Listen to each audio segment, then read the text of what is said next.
Desiree, Martha, and Vince. I just wanted to give maybe just short words of coaching for the next presentation that you'll be doing. So you are covering the issue of baptism, discipleship, and church discipline. And I do want you to present on these three articles, but they're not even. I mean, mostly my article on discipleship is the largest reading, and you have a little bit on baptism and a little bit on church discipline. And so your presentation should reflect that the main article is the Lee article on ancient mentorship, and then but I do want you to talk about baptism and also church discipline. And in terms of baptism, I think that what you need to focus on is that as a covenant denomination, we affirm both the believer's baptism, which people are used to, and infant baptism. And it's easy to think about to find biblical texts that support the idea of believer's baptism full immersion. Romans 6 is the classic text where when one goes into the baptismal waters, one dies to oneself. One rises up, one is raised to new life in Christ.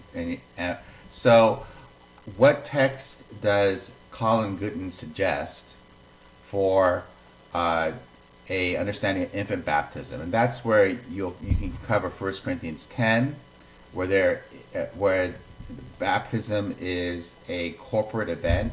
He likens the crossing of the Reed Sea as a baptism for Israel. This is what Paul's saying, and Colin Gooden gives a breakdown where he talks about how there on this that one there is a subjective and objective component to baptism. So I just wanted to give you a little bit of help with that. It's a nice article. Hope we can emphasize how Colin Gooden frames both infant and believers' baptism. With the Lee article, I think you could go ahead and tackle it the best way you want to, but it is about how imitation is Paul's mode of discipleship, and that the ancient mentor had two roles: one to point out the faults of those who are there who are being discipled by that person, and also to exemplify the very virtues or the kind of godly character that they would hope that the disciple will grow into. And I talk about how ancient mentorship works in the ancient world, how Paul appropriates it, but then raises it up to a higher level of accountability and discipleship and responsibility. And that unlike ancient mentorship in the Greco-Roman world, Paul is very keen on the idea that God plays a role in this process. So hopefully you can cover that as well.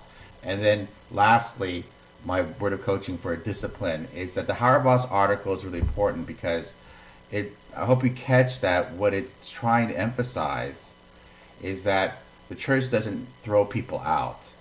That's not how church discipline works.